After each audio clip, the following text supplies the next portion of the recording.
Hola, ¿qué tal? Bienvenidos a Win Podcast. Yo soy Armando Ruiz. Me encuentran en Twitter, Instagram y TikTok como Armando-MKT. Y en el episodio de hoy tengo desde España, desde Mallorca, a un especialista de marketing que cuando lo encontré la primera vez que hizo un space para su podcast, que es el Ciberdiario de David Arraez, bueno, me capturó la manera en que habla de los temas, la manera en que lo tiene muy bien cimentado, y le dije, oye, cuando sea posible que podamos tener una entrevista. Y bueno, aquí está David Arraez. ¿Cómo estás? Muy bien, hey, ¿qué tal? Bienvenidos a mi humilde morada. Le digo todo con luz porque como nos llevamos 7 horas de diferencia, cuando aquí es el mediodía y ahí está anocheciendo, entonces a veces Sí, no funciona del todo. Oye, David, quería conocer más de ti. Me habías comentado, bueno, que tú vives en Mallorca, que a fin de cuentas es una isla, digamos, no es la España peninsular. Entonces, geográficamente, uno podría pensar que se estaría aislado de muchos de los temas. Sin embargo, Internet tiene muchas ventajas y te he visto que tienes muy buena experiencia en tecnología.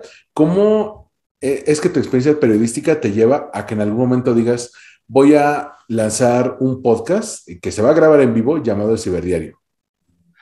pues ha sido la propia evolución. A ver, el podcast como tal, yo ya llevo 6 años aproximadamente haciendo podcast en una emisora que se llama Cadena Ser, creo que es la más importante aquí en España y en Latinoamérica. Tengo la impresión de que también se conoce la Cadena Ser. Y es un podcast de tecnología, se llama Ser 4.0. Pero claro, todo viene de mi faceta como periodista de tecnología, que empecé allá por el año 98, 99, o sea, hace muchos años. Y entonces yo tenía junto a otros compañeros, a otros amigos, una página web, un blog en realidad, con foro, era la época de los foros, los más mayores os acordaréis de lo que eran los foros, en el que hablábamos de PDAs, de aquellas antiguas agendas electrónicas y los Pocket PCs que llevaban aquel Windows especial. Y era la época de las iPad de HP, de las Toshiba, de la Palm también, seguro que a más de uno les suena lo de Palm. Entonces, sí, Y aparte perdona. las PDAs eran pues el iPhone de su tiempo, ¿no? Eran artículos Sí, de lujo que solamente algunos elegidos, normalmente del ámbito empresarial, podían tener, que tenían su stylus, que podían correcto. funcionar como agendas que complementaban al teléfono celular. Algunas incluso llegaron a integrarse con con el teléfono móvil, pero dices, wow, en aquel entonces realmente no era tan distinto, ¿no? De lo que estamos viendo ahora. Bueno, ha cambiado mucho, ha cambiado mucho. De hecho, aquellas primeras Palm, lo único que te permitían hacer con el ordenador era mediante un dock, una cuna, que tú ponías allí la Palm y además de cargarla, lo que hacía era sincronizar la agenda, el correo electrónico y en los contactos. Pero no era una sincronización en tiempo real. O sea, tú podías luego desde la Palm en cualquier momento responder los emails, pero no los enviabas hasta que no volvías a sincronizar con el ordenador. O sea, era una cosa... Bueno, estamos hablando de hace pues 24, 25 años, hace mucho tiempo. Luego salieron las PDAs, los Pocket PCs que se llamaban Pocket PC porque eran tamaño bolsillo, pero bueno, tamaño bolsillo, imaginaros vuestro móvil, pero 3 veces más grueso, era casi más un ladrillo que no un teléfono móvil. Entonces aquello llevaba ya un sistema operativo Windows que se había hecho exclusivamente para estos dispositivos. Y ya tenían conexión Wi-Fi y en algunos casos conexión no era ni 3G. No sé ni lo que habría antes porque el 2G se lo saltaron, entonces pues sí, era 2G. Pues bien, con aquello ya te permitía hacer algo más, pero tampoco mucho más, porque al menos en España en aquella época, estamos hablando de principios de este siglo, era realmente caro conectarse a Internet. Era una fortuna. Tú pagabas por megas. Tú tenías bonos de 100 megas y yo, por ejemplo, y ahora hablo de memoria, quizás un bono de 100 megas pues te costaba del orden de $100 aproximadamente. Os digo el precio en dólares porque más o menos están ahí a paridad con el euro. Entonces tú pagabas mega por euro o un euro por mega. Entonces era muy caro. Pues así empezó. Yo trabajaba en aquella época en Holanda, estaba trabajando en una agencia de comunicación y a causa del 11 de septiembre de 2001, los ataques contra las Torres Gemelas, se trastocó mi vida y decidí volver a Mallorca. Volví a Mallorca y en estas que me surgió la posibilidad de trabajar en un periódico y allí que empecé. ¿Cómo empezó el ciberdiario? No empezó bien, empezó muy mal. Yo ya quería seguir escribiendo de tecnología, no solo en un blog, sino también en un periódico. Diario de Mallorca es un periódico regional, no es un periódico de tirada nacional, sino que solo es local de aquí de la isla. Y entonces yo proponía al director de aquella época pues, hacer una sección de tecnología. Estamos hablando del año 2001, 2002, y era complicado esto de la tecnología. No es como ahora que nos envuelve, nos atrapa. Hay tecnología por todas partes, hay tecnología en los coches, no solo en los ordenadores, en los autobuses, hay tecnología en todas partes. Pero no había tecnología en todas partes hace 20 años. Entonces, no lo veían. Y no. Pasaron los años y tuve la suerte de que despidieron o se fue ese director y vino otro. Y entonces cuando vino el nuevo, pues allí que me fui yo de nuevo con mi proyecto. Mira, tengo una idea, vamos a hacer una sección de tecnología, me gustaría que se llamara El Ciberdiario, por jugar con lo de que iba a ser diario y sobre todo por atraer la cabecera de Diario de Mallorca. Y entonces tampoco lo veía claro. Coincidió, pocos meses después de la llegada del nuevo director, que un suplemento semanal que había, una de las páginas se quedó colgada, porque la persona que lo escribía decidió dejarlo. Así que se encontraron con una página vacía. Y allí que volví yo. Y dije, oye, el ciberdiario, no sé qué. Y yo creo que ya por cansancio me dijeron, vale, pesado, haz la puñetera página, uy, perdón por la expresión, haz la página de tecnología y me dejas tranquilo. Pues aquello que empezó así, pasaron los años, cogió fuerza, fue el primer periódico regional de Europa en escribir una sección semanal o periódica sobre tecnología únicamente. Y al final, cuando lo dejé en 2019, perdón, se escribía, el ciberdiario se publicaba en 17 periódicos, tenía 1,5 millones de lectores en papel y otros 5 millones aproximadamente en digital. Entonces, pues eran unos números importantes. Gané el premio Dolby Innovación a la sección en el apartado de comunicación, la primera vez que lo ganaba un periodista, porque era un premio que solo se daba a medios y por primera vez se le dio a un periodista. Y fue una etapa bonita. ¿Qué pasó en 2019? Pues pasó que el periodismo ya sabéis cómo está, ya sabéis cómo están los medios están sufriendo, no han sabido adaptarse, no han sabido abrazar esta revolución digital de los últimos años y están sufriendo. Entonces yo creí que era el momento de cambiar de hábitos. Dejé todo, dejé una nómina, no era muy, muy grande, pero bueno, es un sueldo fijo, lo decidí cambiar todo porque veía que tenía que buscar otros aires. Estuve un año apartado porque justo me contrataron para dirigir la estrategia de comunicación digital del Consell de Mallorca, que es el órgano de gobierno de aquí de Mallorca.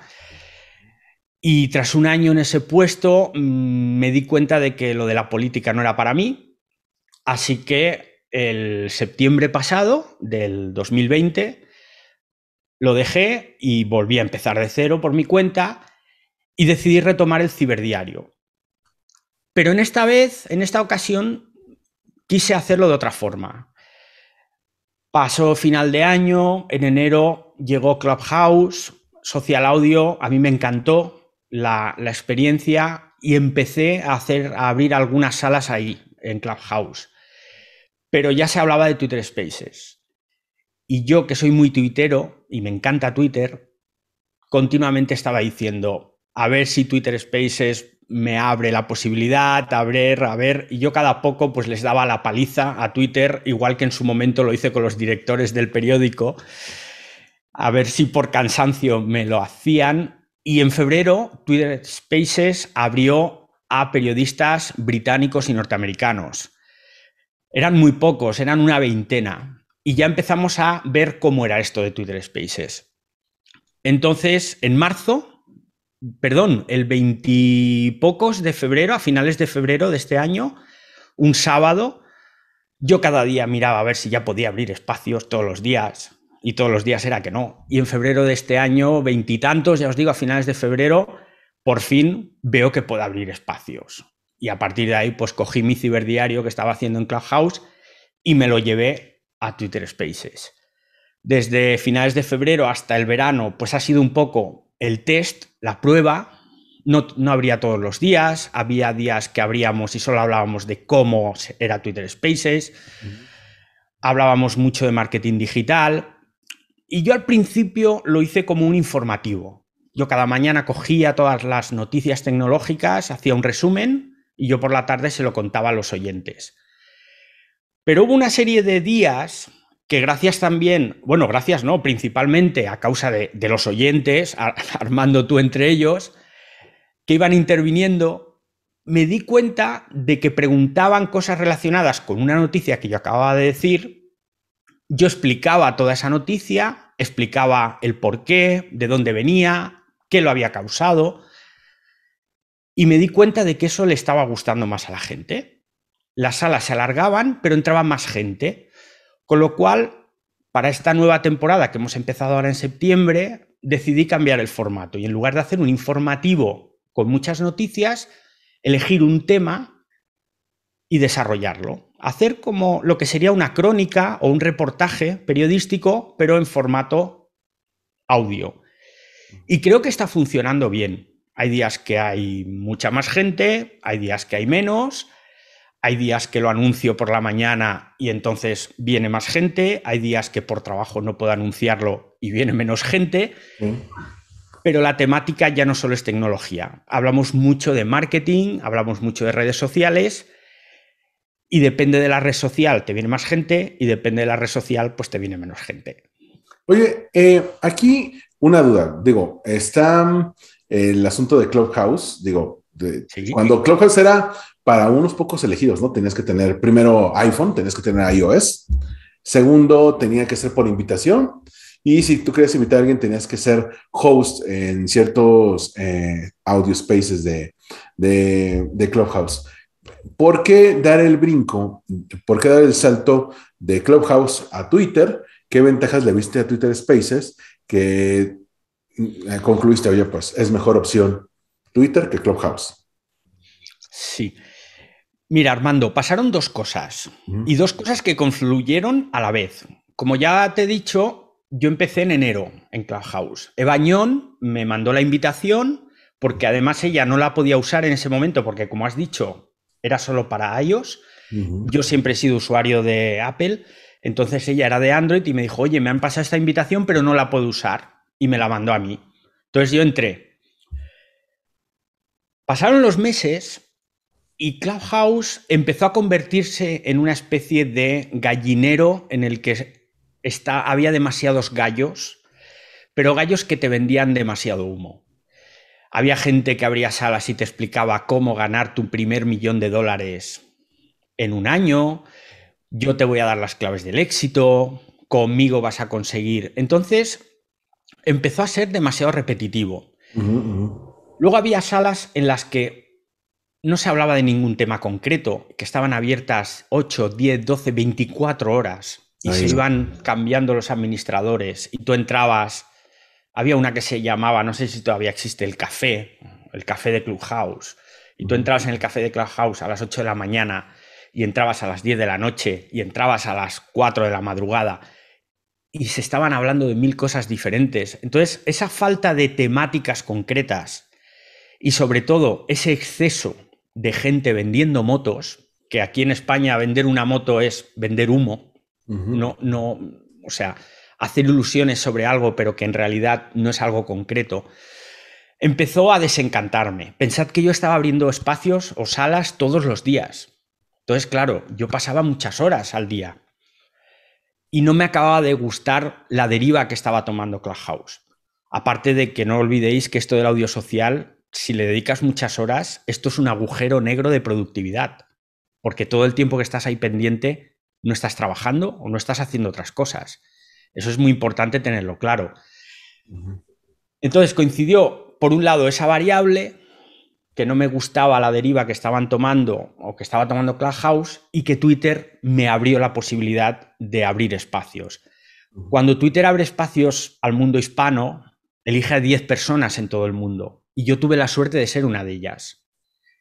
Yo, que soy muy tuitero, porque siempre me ha gustado mucho Twitter, lógicamente pues no me lo pensé. Si puedo hacerlo en Twitter, donde además tengo a mi comunidad, donde tengo gente que ya me conoce, pues prefiero hacerlo aquí en Twitter Spaces. Es cierto que al principio fue un desastre, porque no entraba nadie. La gente no sabía lo que era, veían tu halo morado allí y hacían clic y veías un montón de gente que entraba y escuchaba aquello y salía, porque se asustaban como diciendo, ¿pero esto qué es? Pero fue muy interesante estar ahí entre esos primeros beta testers, porque me permitió o me ha permitido ver la evolución, y ya os digo que Twitter Spaces de hoy, octubre 12, no tiene nada que ver con lo del veintitantos de febrero, que aquello era horroroso. Ahora está muy bien. Sí, aunque Twitter Spaces ha tenido una evolución muy extraña. El otro día platicábamos, por ejemplo, con el motivo del apagón de Facebook, Twitter y WhatsApp, perdón, Facebook, WhatsApp e Instagram, ¿no? Instagram. Que muy parecido a lo que mencionabas hace rato de que habían foros sin tema, también hubo muchos spaces de personas que hicieron como grupos de autoayuda, ¿no? Donde, donde compartían lo ansiosos que estaban y lo mal que se sentían porque se había caído la red social y de repente ya no era tanto compartir conocimiento, era de, no, me contaron que tal cosa está ocurriendo, ¿no? Es decir, ya eran los rumores, ya era cómo se sentían, ya era sacar sus frustraciones, entonces también llega a ocurrir y bueno, yo por ejemplo que sigo a gente de todo tipo, me tocaron dos elementos clave. Uno de ellos, también ya vinieron los grupos de personas que hablan de cosas random, sin un tema específico. Sobre todo son tuiteros famosos que dicen, ah, vamos a hacer nuestro espacio de viernes, ¿no? Entonces, el viernes vamos a platicar, vamos a echar conversación sin algún tema en particular, ¿no? Que esos, igual que tú, yo los reviso y me salgo porque no hay algo que me enganche. Y estaba leyendo un artículo, me parece que de Wired, no me acuerdo si era de Wired o de The Verge, sobre cómo hay spaces de índole sexual cada vez más, porque también Sí. hay gente que lo llega a utilizar, aunque mis favoritos, creo que voy muy en el sentido tuyo, es que me engancho más con aquellos que son de difusión de conocimiento y fue así como llegué a dar contigo. ¿Tú cómo has visto este cambio en los spaces de que, digamos, se plantearon como una forma de discutir sobre temas muy particulares y de repente, pum, se expande? Bueno, yo cambio lo estoy viendo ahora, Ujú. porque piensa que hasta hace semanas, quizás un mes o un mes y medio, hasta después del verano no abrieron Spaces a toda la gente que tenía más de 600 seguidores. Ujú. Ha sido a raíz de eso cuando ya se están abriendo muchos espacios. Y ahora, esta semana, hoy mismo, hay una funcionalidad de Spaces que es el Spaces Tab, que es como un buscador que tú haces clic, es un botón que hay en la parte inferior de la interfaz de Twitter en la aplicación del móvil, y entonces al tocar ese botón te salen todos los espacios que hay abiertos en tu idioma, o bueno, en el idioma que tienes configurado en el teléfono. Pues bien, yo estoy probando esta funcionalidad desde hace aproximadamente desde julio, si no me equivoco, porque pedí colaborar con Twitter y enviarles informes de lo que fallaba, de cómo mejorarlo, etcétera.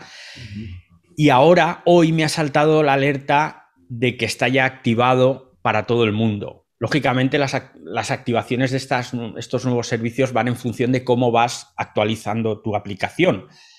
Ellos lo ponen para una versión concreta de la aplicación y hasta que tú no actualizas, pues no te aparecen estas funcionalidades. Y Ujú. también en Android llegan un poco después, a veces llegan antes, todo depende. Entonces, como te decía, a raíz de que abren Twitter Spaces a todo el mundo con cuentas de más de 600 seguidores, es cuando yo noto que empieza a haber más movimiento. Y empiezan a aparecer estas salas que tú comentas, sobre sexo y demás. Yo no he entrado en ninguna por una sencilla razón. Y es porque cuando tú entras en un espacio, todos tus seguidores ven que tú estás en ese espacio. Con lo cual, a mí, por imagen, no me interesa entrar en esos espacios, no porque sean de sexo, sino porque son de temáticas que no tienen que ver con lo que yo comunico a través de Twitter. Si yo estoy centrado en hablar de marketing, de redes sociales, de tecnología, pues tampoco me interesa mucho meterme en salas de fútbol, por ejemplo, si no me gusta, porque no pinto nada yo ahí. Entonces, he visto que sí, se están abriendo muchos espacios sobre sexo, pero es normal por otro lado, Armando, porque cuentas en Twitter sobre sexo hay miles. Sabéis que es la única red social que permite el sexo y la pornografía. Entonces, es normal que haya también espacios hablando de eso, puesto que es algo que está permitido. A mí me parece bien que las haya, porque el sexo es alegría. Entonces, yo creo que es bueno que haya salas de todo, siempre y cuando respetemos a las personas, que no tengamos que hacer o insultar a nadie, pues por su, no sé cómo decirlo, intento decirlo sin meterme en un jardín, ¿vale? Sin meter la pata, pero mientras haya respeto hacia todo el mundo, hacia todas las personas, yo creo que puede haber espacios de todo tipo y más que habrá.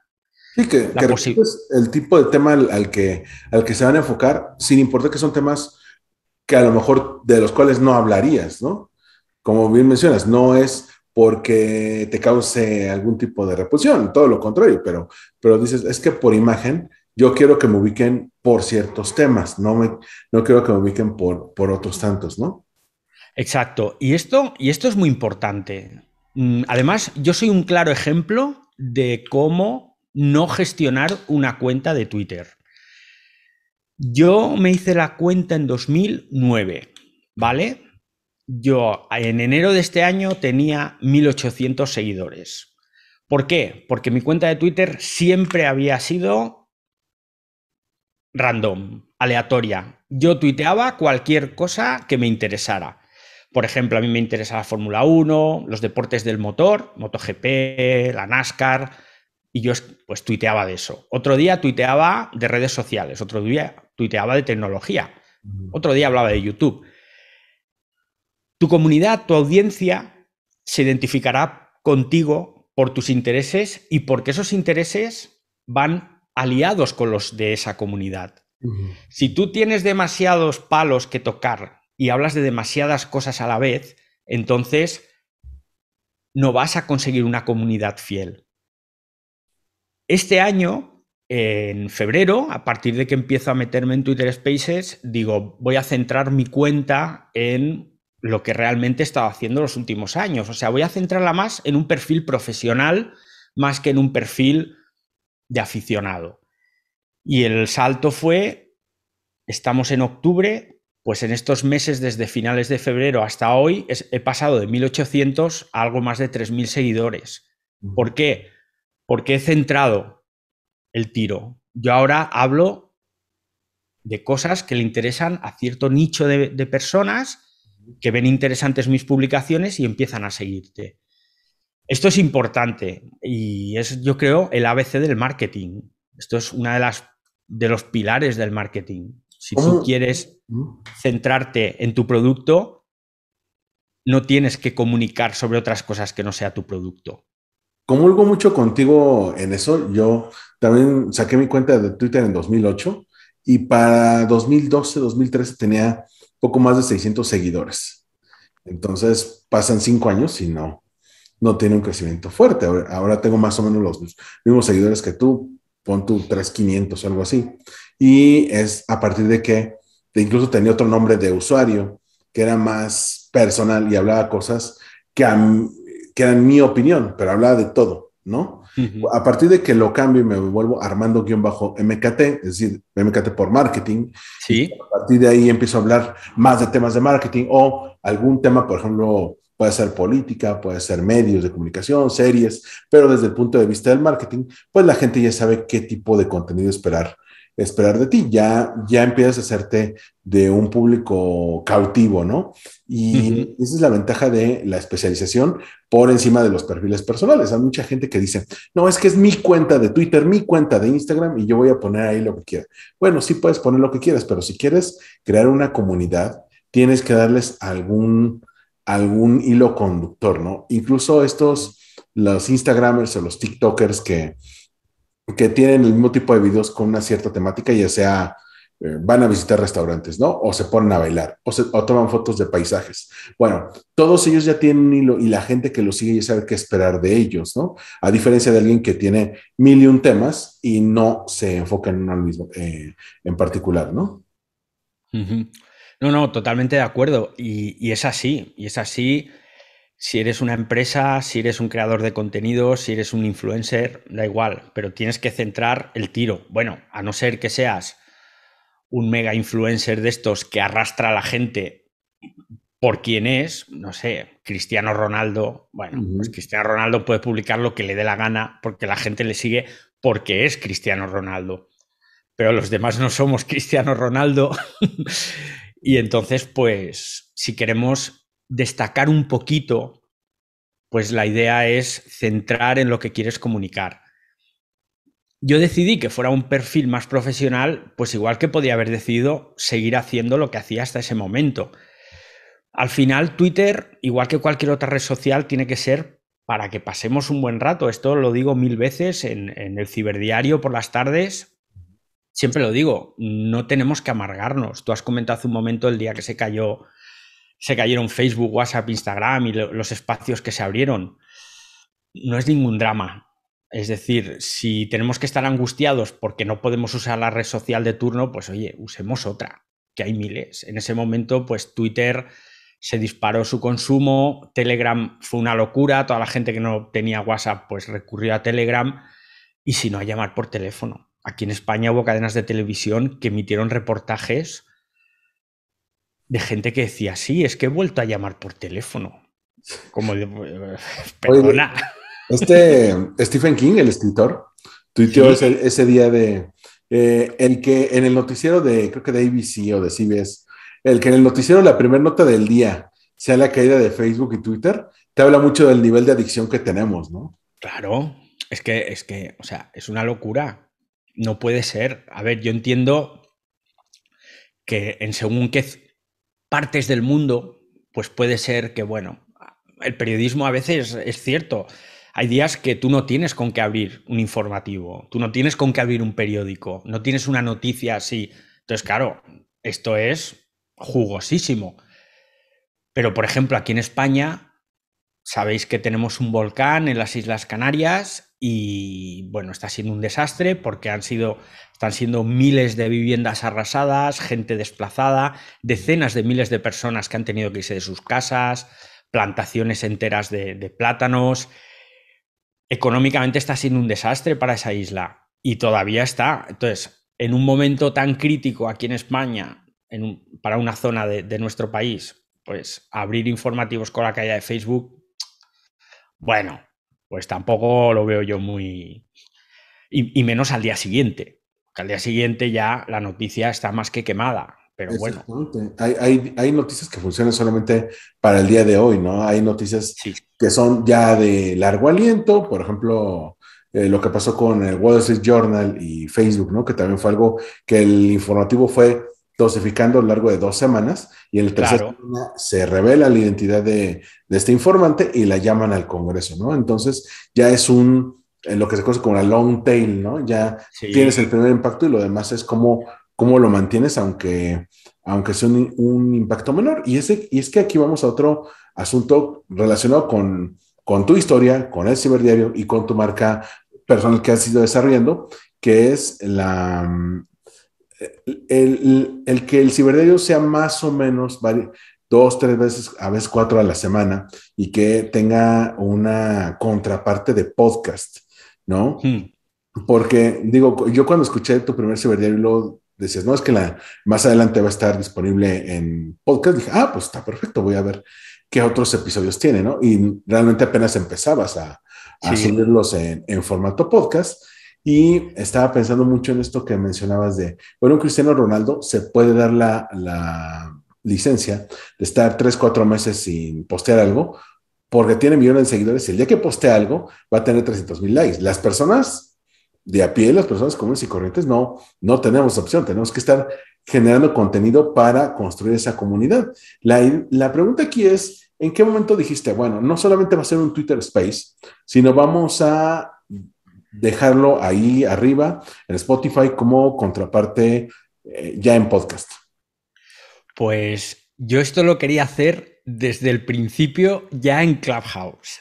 O sea, yo quería abrir el espacio Uh y que -huh. luego quedara grabado en formato podcast. Pero el problema era técnico. Uh Yo -huh. no era capaz de grabar desde el teléfono móvil, grabarlo con una calidad mínima, porque es importante que tuviera una calidad decente para que quien luego lo escucha lo oiga más o menos bien. Uh -huh. Entonces, como os decía, yo no era capaz de grabarlo. Estuve todo el año hasta el verano intentando grabar de una forma, de otra. Instalé emuladores en el ordenador para instalar Twitter para Android. O sea, un emulador de Android que corría a la vez sobre un emulador de Windows, porque no tengo ordenadores con Windows. Entonces, en el Mac instalo un emulador para emular Windows que a su vez emulaba Android. O sea, era un Cristo. Y conectaba el micro y no tenía los drivers de la tarjeta de sonido, tenía que... Bueno, no hubo manera. En verano, haciendo pruebas, conozco a un chico que se llama Argenis Flores, que es de Ah, sí. Perú, y Argenis me dice, oye, pero es que te he escuchado en Twitter Spaces que dices que intentas grabarlo, pero no puedes, y me dice, esto es muy fácil. Digo, ¿cómo que es muy fácil? A ver, Argenis, ¿cómo que es muy fácil? Si llevo meses rompiéndome la cabeza. Uh -huh. Hay un refrán aquí en España que dice zapatero a tus zapatos. Es decir, tú a lo que sepas hacer. Yo, de temas de sonido, de temas de vídeo, pues ando limitado, porque esas partes técnicas no son mis zapatos. Uh -huh. Y Argenis, sus zapatos sí es todo eso. Entonces Argenis me ayudó y me dijo cómo hacerlo. A raíz de eso dije, bueno, pues a partir de septiembre, cuando retomemos la nueva temporada del Ciberdiario, será formato podcast. Entonces, durante el verano yo estuve viendo a ver cómo funcionaban las plataformas de podcast, pero si quería subirlas por un lado, por otro, tenía que hacerlo de forma individual y al final, cuando tienes tu trabajo y con esto no estás ganando nada, o sea, yo no ingreso ni un céntimo con el Ciberdiario, de lo que se trataba era de que me llevara el menor tiempo posible, porque si yo tengo que dedicarle 3 horas diarias al Ciberdiario, se las estoy quitando o a mi familia o a mi trabajo. Y entonces eso no podía ser. Ángel Jiménez de Luis es uno de los fundadores de Cuonda Podcast, que es una de las plataformas de podcast en español, yo creo, más importantes que hay en el mundo. Buenísima, aparte, Entonces, muy buenos. tiene grandísimos podcasts, de verdad, os los recomiendo porque es una pasada. Entonces, yo hablando con Ángel, a quien conozco desde hace muchos años, le dije, oye, Ángel, ¿por qué no hago un podcast yo para Cuonda? Y entonces era una especie de broma que teníamos. En su último episodio de la temporada pasada de su podcast, que se llama Binarios, me invitó a hablar de social audio. Uh -huh. Y hablando de social audio, al final del episodio le digo, oye, que si quieres para el año que viene, para la próxima temporada, hacemos el podcast del Ciberdiario. Y esto fue en directo y así como estamos hablando tú y yo ahora. Y entonces él me dice, pues si te atreves, esta es tu casa. Y yo dije, pues hecho, a partir de septiembre, podcast. ¿Qué es lo bueno de tener una plataforma como Cuonda detrás de ti? Pues que yo tengo el audio grabado y esa misma plataforma solo tengo que subir el audio, la carátula, el texto introductorio del podcast y automáticamente se publica en todas las plataformas. Se publica en Apple Podcasts, en Google Podcasts, en Spotify, en iVoox, en todas. Y eso me quita mucho tiempo. De la otra forma, yo habría tenido que ir plataforma por plataforma o buscar otra forma de hacerlo. Entonces, esto me lo ha facilitado para que el ciberdiario pueda ser un podcast. La verdad es que en cuestiones técnicas, crear un podcast hoy es más sencillo que nunca. Digo, ya lo viste este último año, pero por ejemplo, este podcast, el que estamos, el Win Podcast, tiene 6 años, ya cumple 6 años que lo vengo realizando, pero realmente yo lo quería hacer 10 años antes, es decir, esto empezó en 2015, yo lo quería hacer desde 2005, que conocí los podcasts. Sin embargo, en aquel entonces, en 2005, yo estaba estudiando en la universidad y era muy difícil. Primero tenías que tener una consola, ¿no? Incluso Sí. hubo ahí algún embaucador que te vendía con mini consolas para conectar tu PC a un micrófono y grabar tu podcast. Entonces, Sí, sí. ya sabes, estas consolas de audio con N mil botones y dices, de nuevo, el audio no es lo mío, ¿no? Segundo, la cuestión de edición, ¿no? ¿Qué pasa si le quieres agregar un intro, un outro? Y tercero, lo que bien mencionas, de subir a cada una de las plataformas, ¿no? Porque antes las tienes que subir por separado. Y es algo que, como bien mencionas, te quita mucho tiempo. Hoy en día, una plataforma como Evox te permite, con que lo subas a esa plataforma, ella lo distribuye a todas las demás plataformas, siempre y cuando ya te das de alta en ellas, ¿no? Previamente. Entonces, eso te ayuda mucho. Ahora, por ejemplo, está Adobe Audition, está Audacity, si tú grabas después, y bueno, ahora tanto Clubhouse como Twitter Spaces, pues van a permitir ya la opción de grabar el space. Entonces, ya tiene mucha más facilidad. Sin embargo, los Twitter Spaces también tienen la situación de la interactividad, ¿no? Porque Claro. digo, he visto que tú expones el tema y luego abres los micrófonos y el que haya muchas personas dispuestas a participar no quiere decir que todos o tengan la información o siquiera, ni siquiera significa que tengan las ideas ordenadas para poder platicar frente al micrófono, ¿no? ¿Cuántas veces te ha Claro. tocado que dices, no, bueno, ahora le toca hablar digamos, por decir un nombre, a Laura, ¿no? Y empieza. Bueno, yo te quería decir que mi experiencia, yo usando el producto, haciendo, yo dije, sí, vas a hablar de ti todo el tiempo, pero estamos hablando de un tema para todos, no estamos hablando de, digamos, Steve Jobs, ¿no?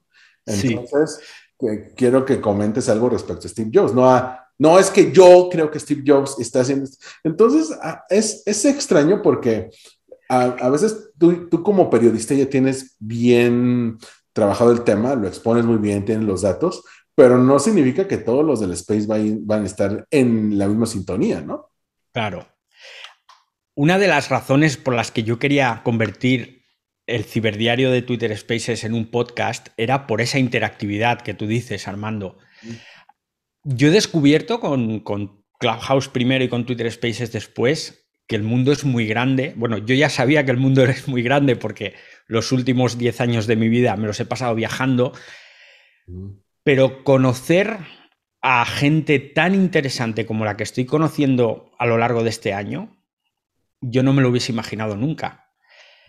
Gente de, bueno, de toda Latinoamérica. O sea, es que me alucina que estás un día hablando de, pues mira, uno de los días que más me llamó la atención, que fue la pasada temporada antes de grabar los espacios, que estuve hablando de las baterías de litio y de la extracción de el litio pues en el desierto de Atacama, en Chile y en otros lugares del mundo, y expliqué cómo era todo el proceso, etcétera, etcétera.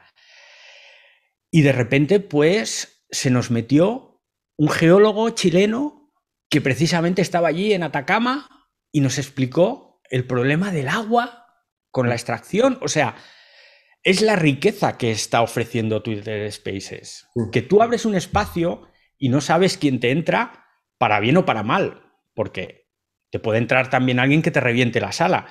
Pero en mi caso, el 99% de las veces es gente que enriquece la información que yo estoy dando, que tienen algo que aportar y te dan información extra. Y te llamo desde Colombia, y estoy en Perú, y estoy en México, en Miami, en Los Ángeles, en Australia.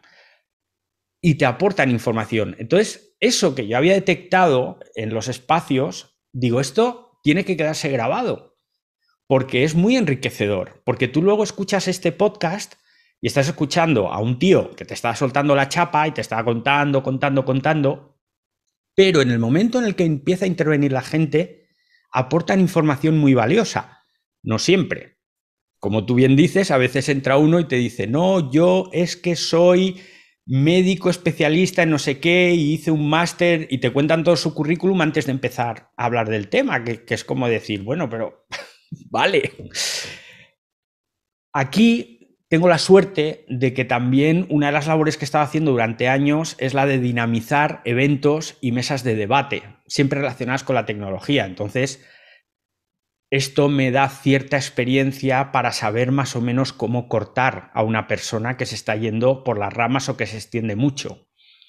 Aún así, todavía faltan unas reglas, podríamos decir, o unas normas de comportamiento que faciliten los espacios. Por ejemplo, lo de la mano levantada. Para los que no hayan estado nunca en un espacio, pues está toda la gente ahí, alguien solicita hablar, yo le abro el micro, pero no puedes hablar al instante. Hay un icono que es una mano levantada, que estás pidiendo la palabra. Entonces, cuando yo veo que tú tienes la mano levantada, te doy paso y hablas. Pero hay gente que todavía eso no lo sabe. Entonces, hay alguien hablando, tú abres el micro al siguiente y el siguiente, en cuanto entra, se pone a hablar e interrumpe al que estaba hablando. Esto está ocurriendo porque todavía esta plataforma es muy nueva. Piensa que hay mucha gente que no sabe ni lo que es Twitter Spaces. Yo mismo hablo con gente que no está dedicada profesionalmente al marketing digital y no conoce las plataformas como nosotros, y dicen, ¿eso qué es lo de Twitter Spaces? Entonces, todo esto irá mejorando, irá mejorando. Yo creo que lo importante ahora es que se está creando una plataforma muy útil, muy divertida. Yo os juro que me encanta abrir espacios, me encanta que la gente intervenga. No siempre lo hacen, hay días que nadie habla y bueno, pues cuando ya ha acabado, se acabó el programa. Pero es muy enriquecedor. Ya se están abriendo espacios de literatura, hemos hablado de los espacios de sexo, están abriendo espacios de mecánica de coches. Yo entré en uno el otro día de un colombiano y estaban hablando de motores de coches y de cómo el carburador de no sé qué. Bueno, era una jerga ininteligible para mí, pero me pareció genial.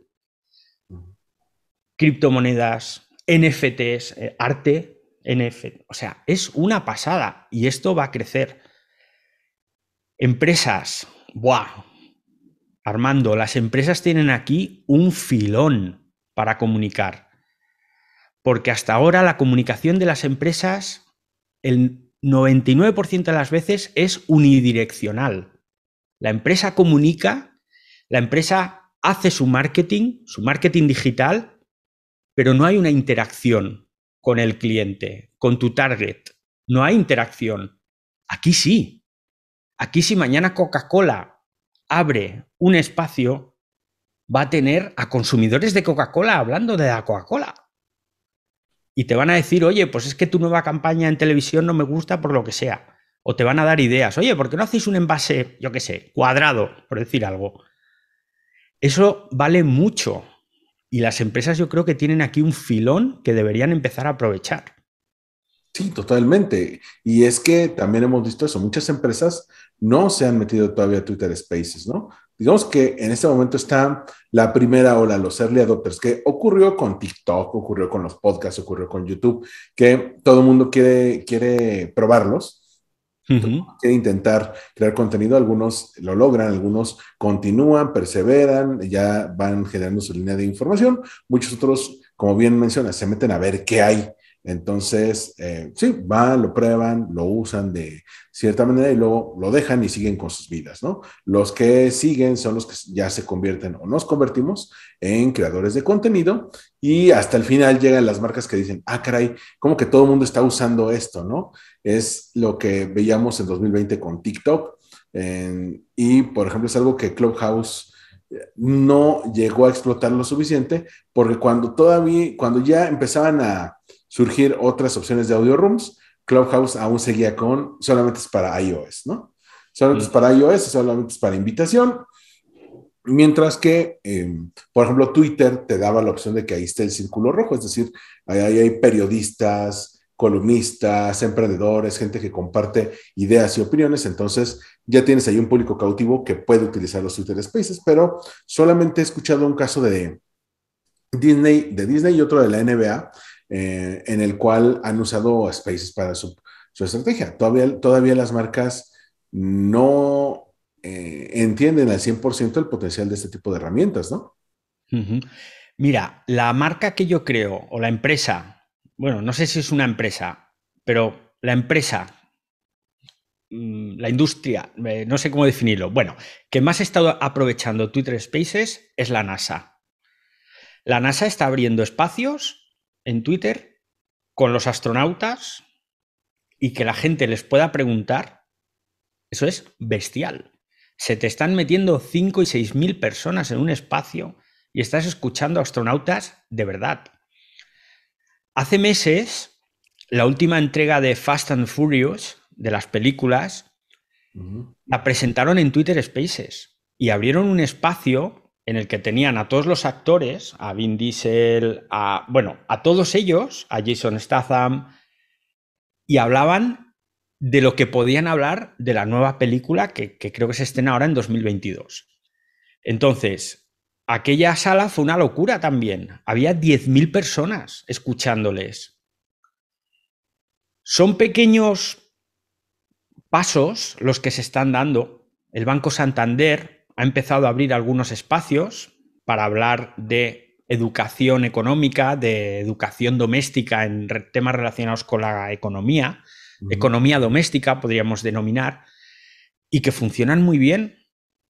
Entonces, yo creo que es una herramienta muy útil, igual que han hecho, pues eso, los estudios, igual que han hecho la NASA, la NBA que tú has mencionado, lo tienen que aprovechar, porque, insisto, para cualquier empresa es la única opción real que tienen de hablar de tú a tú con sus clientes, con sus consumidores. Porque está claro que a través de Twitter o de cualquier otra red social, cualquiera te puede enviar un mensaje. Ujú. Y tú responder o no responder, depende del tipo de mensaje. Pero no es esa interacción que tiene la inmediatez de un espacio.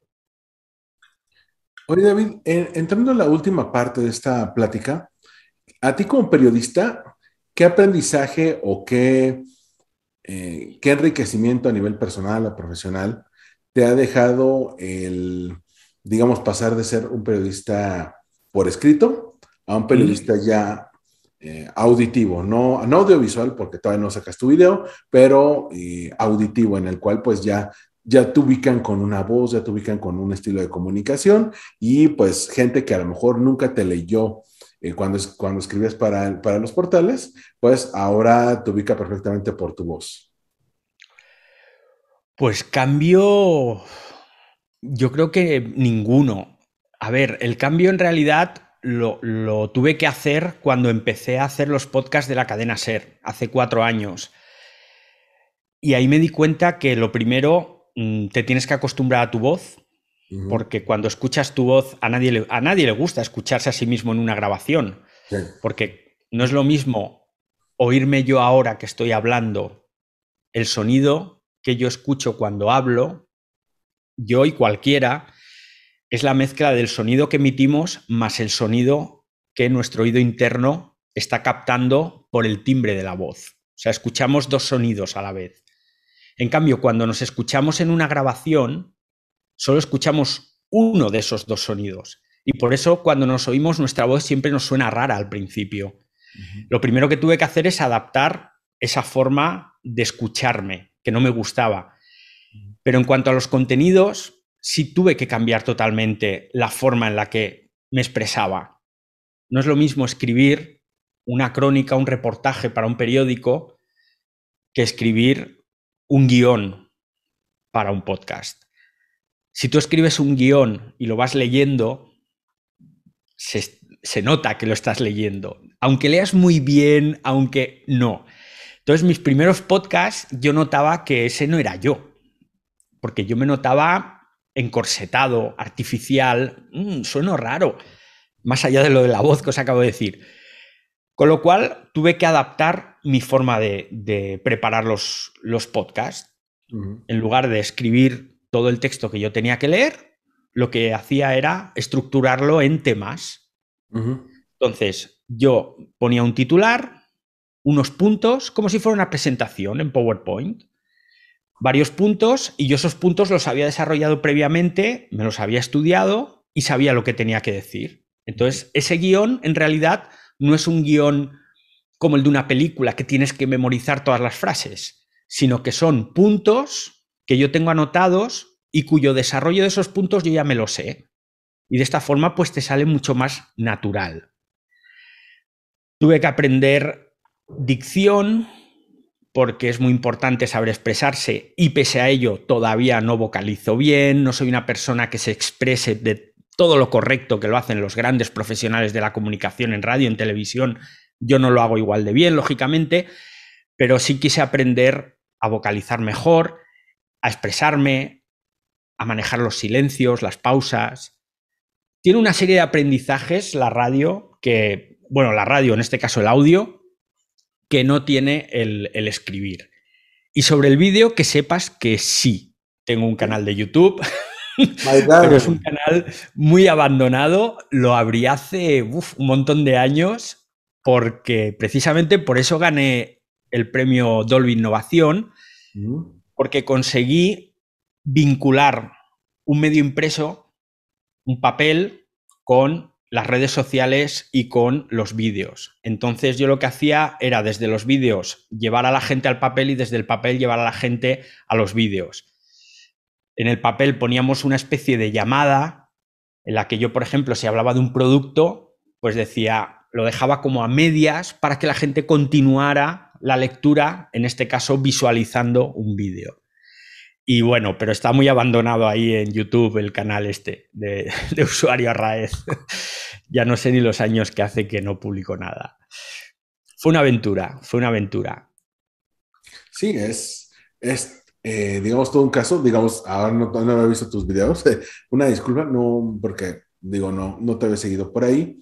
Pero es increíble, ¿no? Cómo puedes dejar esa huella digital y todo te suma. El otro día platicaba con otra invitada y me decía, es que siempre tienes que mantenerte activo, generar por varios lados contenido, porque cuando te llega una oportunidad de trabajo o de colaboración, por ejemplo, en tu caso con Conda, pues es porque en algún momento le sugeriste la idea, aunque fuera en broma, ¿no? Entonces, la idea ya estaba sembrada en su cabeza, simplemente es, bueno, tú me propusiste esto, ¿cuándo lo hacemos? Y así es como surge el podcast. Si no lo hubieras mencionado esto, oye, pues estoy haciendo el ciberdiario, quiero hacerlo podcast, a ver cuándo lo hacemos en Conda, pues quizá nunca te hubiera tomado la palabra, ¿no? Y uno nunca sabe qué oportunidades pueden llegar ahí, porque puede haber alguien que te invite a colaborar en alguna programa informativo, ¿no? O de noticias, y de repente dices, bueno, me ubicaron porque me escucharon en el podcast, porque me leyeron, porque llegaron a ver alguna colaboración mía, ¿no? Y nunca sabes qué persona puede conocerte por qué ventana de todo lo que publicas, ¿no? Evidentemente. Y hoy en día es muy importante tener presencia digital. Es fundamental. Y colaborar también es importante. No todo tienen que ser trabajos pagados, esto hago, esto cobro, esto hago, porque hay veces que ciertas colaboraciones tienen interés más allá de la parte económica, ¿no?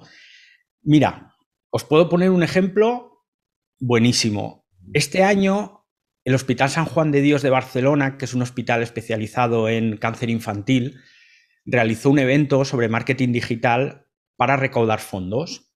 Entonces trajeron a marqueteros espectaculares de toda Latinoamérica, de Estados Unidos, de aquí de España. Cuando digo trajeron me refiero, todo fue online, ¿no? Porque estábamos todavía con picos de contagios, entonces todo fue vía streaming. De rebote me preguntaron si yo quería presentarlo. Se trataba de presentar el evento, de ir dinamizando las mesas redondas que se montaban y dar paso a unos, a otros, hacer preguntas. Y parece ser que gustó mucho mi intervención porque de ese encuentro de marketing me han ido saliendo diferentes trabajos para presentar actos relacionados con la economía digital. Entonces, es importante este tipo de colaboraciones porque nunca sabes quién te va a ver y nunca sabes quién va a tener la posibilidad de ofrecerte un trabajo. Así que, fundamental tener presencia digital. Sí, y que sea una presencia digital unificada, ¿no? O ya bien definida, con un nombre que vayas a definir, ya sea tu nombre real o tu nombre artístico, ¿no?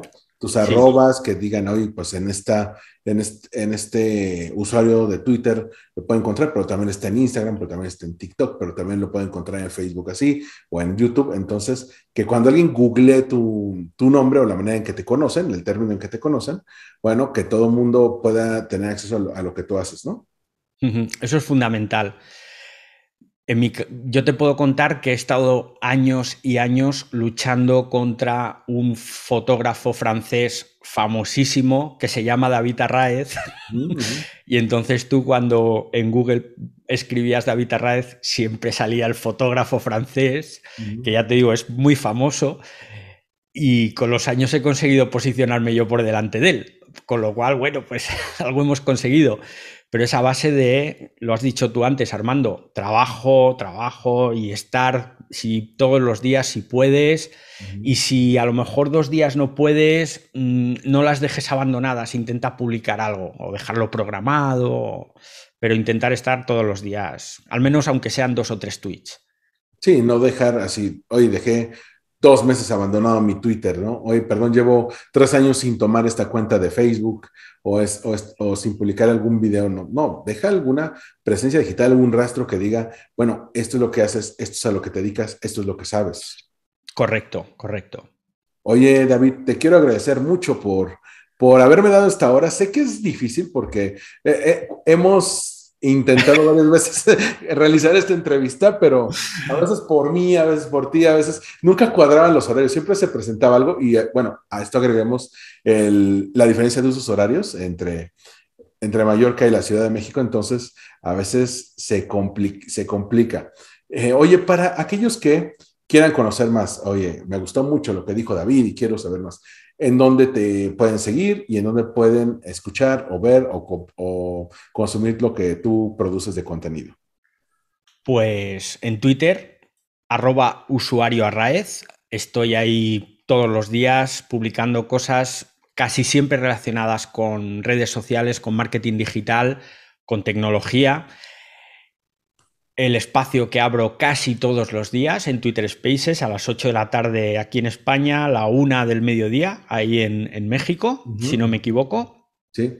Y luego aparte tengo un blog personal que lo tengo muy abandonado, que es usuarioarraez.com, y lo tengo abandonado porque estoy haciendo una página nueva. Estoy Wow. haciendo una página nueva y el problema cuando haces algo nuevo que es para ti es que Ujú. nunca tienes tiempo. Y entonces estoy en ello. Yo creo que posiblemente en noviembre ya la pueda lanzar porque la tengo avanzada, pero va a ser una página nueva totalmente distinta, más enfocada en mi parte profesional y no tanto en lo que me gusta escribir. Si entráis en usuarioarraez.com, pues vais a encontrar artículos interesantes sobre audio social, porque escribí varios en los últimos meses. Hay de hecho una lista con todas las plataformas de audio social que existen, que hay más de 30, ¿vale? Entonces, si a alguien le interesa todo el tema de audio social, pues ahí. Así que bueno, resumiendo, Twitter Spaces y en mi blog usuarioarraez.com. Perfecto, David. Oye, muchas, muchas gracias. La verdad, se platica padrísimo contigo. Creo que desde el Gracias. principio se dio buena dinámica y gracias también por traer el ciberdiario a Twitter Spaces, al formato de los podcasts también. A mí me parece que contribuye muy positivamente al entorno digital. De entrada en Twitter Spaces, elevas la barra en cuanto al nivel de conocimiento que se espera de los profesionales de marketing en esto y pues también qué tipo de contenidos son los que generan mayor conexión con la gente. Muchas, muchas gracias. Gracias a ti, Armando. Ay, perdona, se me ha olvidado el podcast de la cadena Ser 4.0. Ese tenéis que escucharlo. porque es un podcast es sobre tecnología, sobre marketing digital, pero es totalmente distinto. Es muy cortito, pero tiene detrás un equipo de producción profesional y eso se nota. Entonces veréis que es muy cachondo, muy gracioso y es una historia diferente. Se llama Ser 4.0 y luego el Ciberdiario y gracias, Armando, ha sido un placer que me invitaras. Me siento muy halagado, de verdad, porque es un gustazo poder compartir con gente inteligente, con gente maja y divertida como tú. Así que, bueno, gracias. Muchas gracias, David. Y bueno, yo aquí me despido de quienes nos están viendo y escuchando. Recuerden, me pueden seguir en Twitter, Instagram, TikTok como Armando-MKT. A este podcast en @Win Podcast y nos escuchamos en el próximo episodio de Win Podcast. Bye.